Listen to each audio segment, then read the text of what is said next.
Hello and welcome to another episode of Beer Man's Noble Beer Views. Today I have another beer from Resonant Culture Brewing Company out of Charlotte, North Carolina.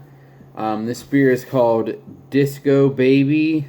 This is a West Coast IPA hopped with Simcoe, Citra, and Amarillo, which I think is a really good combination of like an old school hop, a middle of the road, and then a newer hop. I guess to newer craft beer drinkers, Citra isn't really a newer hop, but to me it still is in the progression of hops. Um, and this is 7.0 ABV, and yeah, that's about it. I know they were originally gonna can a West Coast IPA at some point in time, and then something happened with it, and they didn't release it. I don't know if it was infected, it had diacetyl with it, or like a detectable amount of diacetyl. I don't know what the deal was, but they didn't release it. So, as far as my memory can recall, I don't think they've done a West Coast IPA, but just looking at the way this is pouring, I mean, maybe it's West Coast in the hop varietals, but it's definitely not West Coast as far as, I mean, it's hazy, so that does not remind me of a West Coast beer. But sorry, there's a fly flying around.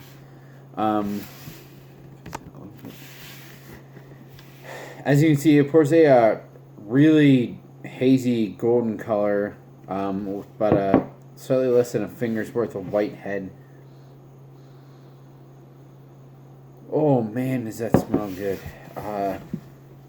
So I had a couple IPAs today, and they were good, but all of them, at least half of them lacked like that aromatic character. You got that generic like slight hoppy, orangey character, whatever.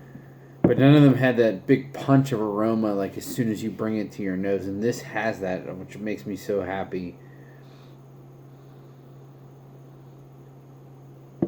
I mean, you hear it all the time in beer reviews, but it's definitely true with this. This is liquid peach rings in the aroma. There's a little bit of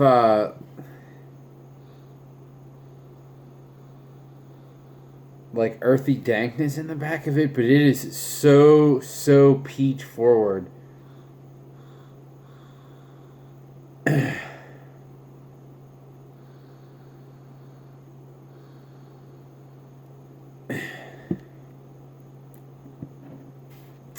I mean, there is a little bit of like a bready malt character in the background, but it's just super fresh.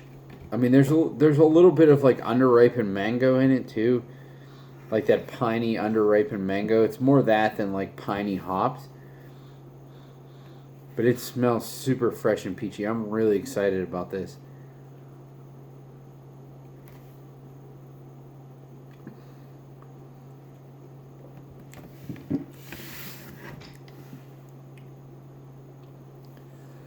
So, I will say, there's absolutely nothing about this that's West Coast. Not the mouthfeel, not the look of it, not the hops that are in it, besides some older hops, but still there's Citra in it, which isn't traditionally a West Coast hop. So I don't really know where that designation came from, but the beer itself is very, very good.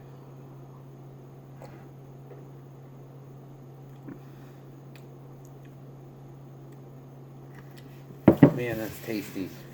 Um, I was expecting this to be good, but I wasn't expecting it to taste like it tastes like. I mean, this is very similar to most of their hazy IPAs, except subdued like a little bit. Big orange pith and peach up front. A really nice, sweet bready character in the background.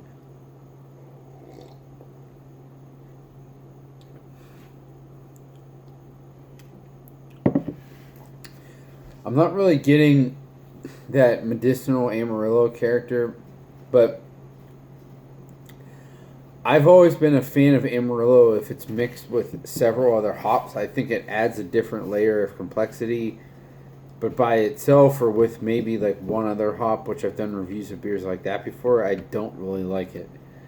But in this, I think it really works because it does provide like a nice. I'm assuming it's from the Amarillo because I get this underneath all of the flavors that I don't like of it. It does provide a nice earthy bitterness, but this is just like peach and candied orange juice with like a nice earthy bitterness underneath it.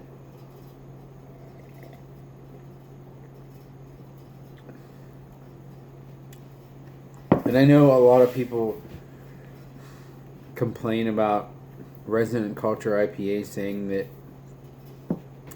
they're too green, and which I don't think they're too green, but two, even if people do think they're too green, they're not nearly as green as some other breweries that are putting out stuff that's almost undrinkable when they're fresh because they're so hop burny. I can understand it a little bit about Resident Culture, but I don't think it's that bad compared to a lot of other breweries. But it's so hop forward and juicy up front, and that bitterness to me is like natural hop bitterness. It's not something that's sitting in the back of the tongue and the back of the throat. So I'll take that for what it is. And the body is really nice and soft. It does have that nice, slightly sweet, bready finish.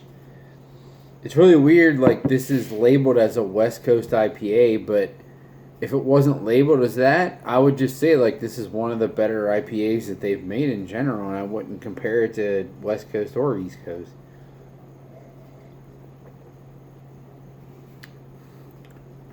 So, I'll say the designation's completely off, but I don't really care about that. I read that, and, you know, that just gives me a perspective of what I should expect for the beer.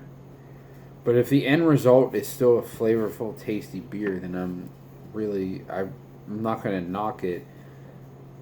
I guess for the small amount of people that